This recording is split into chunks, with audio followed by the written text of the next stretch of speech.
Right then, we're recording. Yeah. The review this week is kind of inconsequential because of this has arrived. Oh yes, it has. Yes. Live in Chicago this year. The 8th piece. I'll be reviewing that at some point. No rush though. I think everyone's already got it anyway because it's been downloaded. I think I didn't download it. But yeah, it is the new old songs. The thing. Wow, they're playing this one now. And I mean, probably more about the new lineup than the new old songs, maybe. But we'll see. Yeah. Interesting. Should we talk about Musical Box? Definitely. Yeah, we saw them last night. Yeah. I booked them on April the 1st, April Fool's Day, and we went to see them on Friday the 13th of October. It was a recipe for disaster, wasn't it? Yeah, and it was very. It was actually brilliant, wasn't it? Yeah, it was because the last time we saw them was in like a club, and it was very small. People with cameras on their phones, sticking them up in front of your face so they could record all the good bits of the shows. Yeah. This one we were really high up, but really good view, so it was great. Sim 4 was great. And we got to see a documentary at the beginning, didn't we? Yeah, they show you a Dennis's. That's because his name's Dennis. Yeah, a Genesis They documentary. should call it that, shouldn't they? Genesis. Yeah. But it was a Genesis documentary. Like we didn't already know those things. So it's slightly strange that they would show. I mean, we know that. That's why we're there. And also there was the thing where it was getting later and later. And I was very tired. And I'd rather it started at 8 o'clock, to be honest. If it finished at 10, that would have been awesome. Yeah. It didn't. It was like 11, half 11, something. Yeah. But yeah, I mean, there was footage on that I've never seen. There was pro single camera footage of Lamb stuff that I've not seen, that I didn't know existed. I know there's a bit of him coming out of the phallic tube, and again it was better quality than I've seen before as well. So, but yeah, there was loads. Yeah. So that was great. I mean, it bookended the show quite well because they did an encore. They did an encore. Yeah. This was the Black Show, so technically they shouldn't play the knife. I don't know if when they've done the Black Show in the past they haven't done the knife encore anyway. Yeah. So he said thank you, good night, and goes off, and then people start leaving. I thought, God, people are leaving. It never occurred to me they wouldn't play the knife, and then they come back on, but they sort of dismantled the set and stuff, and I was like, what's going on? And this is something we've been working on for in the fall. Isn't the fall now? It must be next year. Next year's fall. Yeah. And I thought, what? They're not playing new songs, are they? No. This isn't their own stuff, is it? No, they can't be. No, it was a preview of the Lamb stuff. They're going to come back and do the Lamb, which is strange because I thought they'd done a sort of farewell tour of doing the Lamb. Yeah. So that was for me was much more exciting than seeing Selling England, Black Show. Which seems strange because it's so fantastic. It did feel like that's the third time I've seen that. Although this was the Black Show, it did feel like that I've seen it now. Yeah. There was an element of that, and the Lamb stuff was just really exciting. So.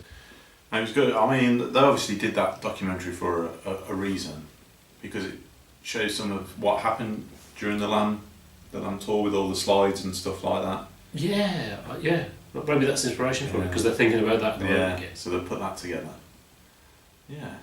Because there was a little interview with him at the start, wasn't there? And he was saying about how they're finding. Why are we misty? Yeah, I'm just wondering that. The mariner kills the bird of good omen.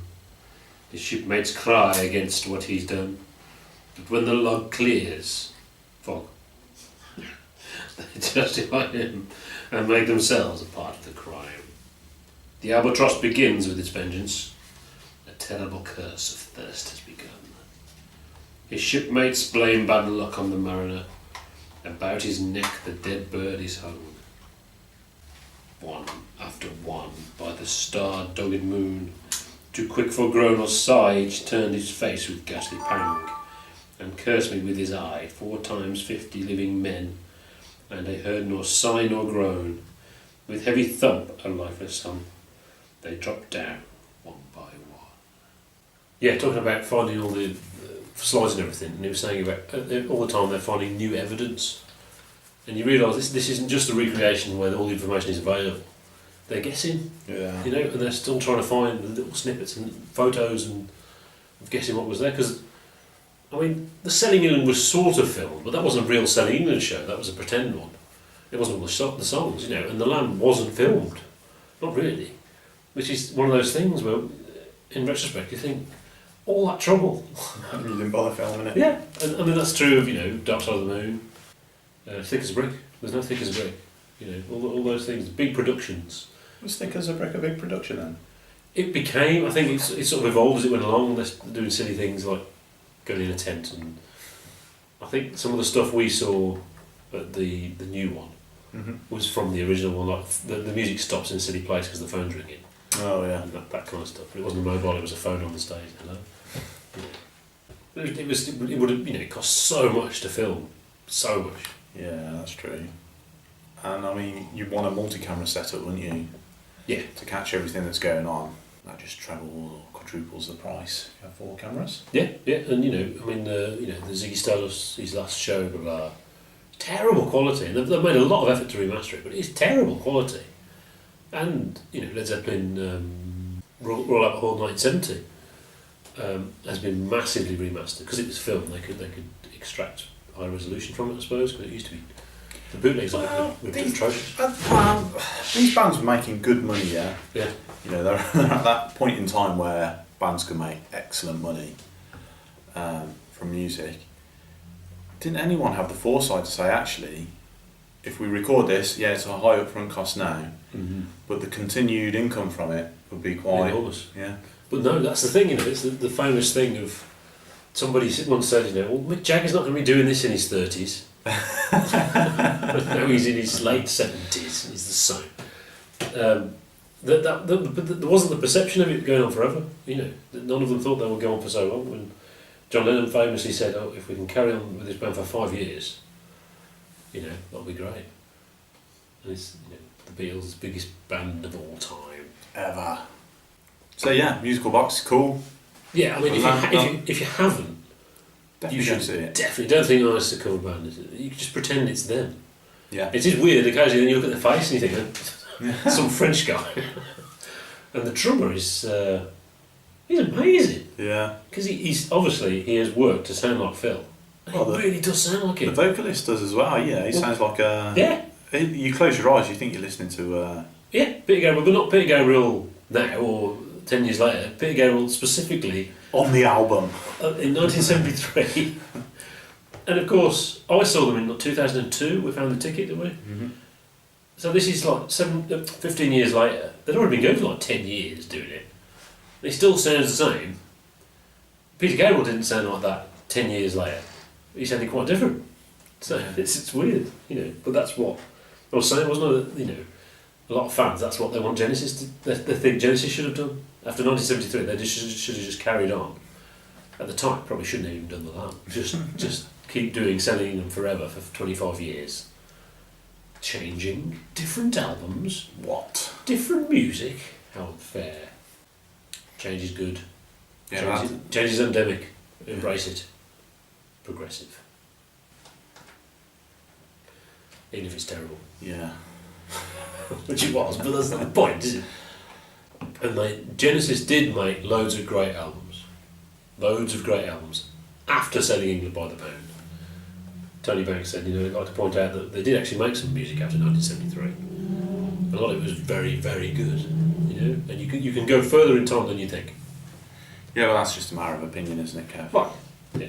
But I mean, it took me years to sort of just one more album. You really don't want to go there, and no, it's really good. You know, Duke is the Duke Suite, which is split up. You put that together, and it's fantastic. It is absolutely fantastic. Apparently, we'll review it one day Probably. when we've run out of other things to do. Mm-hmm. None. Interesting comment. As we walked out from musical, there was a poster on the wall for Stephen Wilson, and we were both a bit Yes. interesting. To be fair, I since reviewing it, I haven't really given it much of a chance anyway. No. I have listened to it, I think maybe once.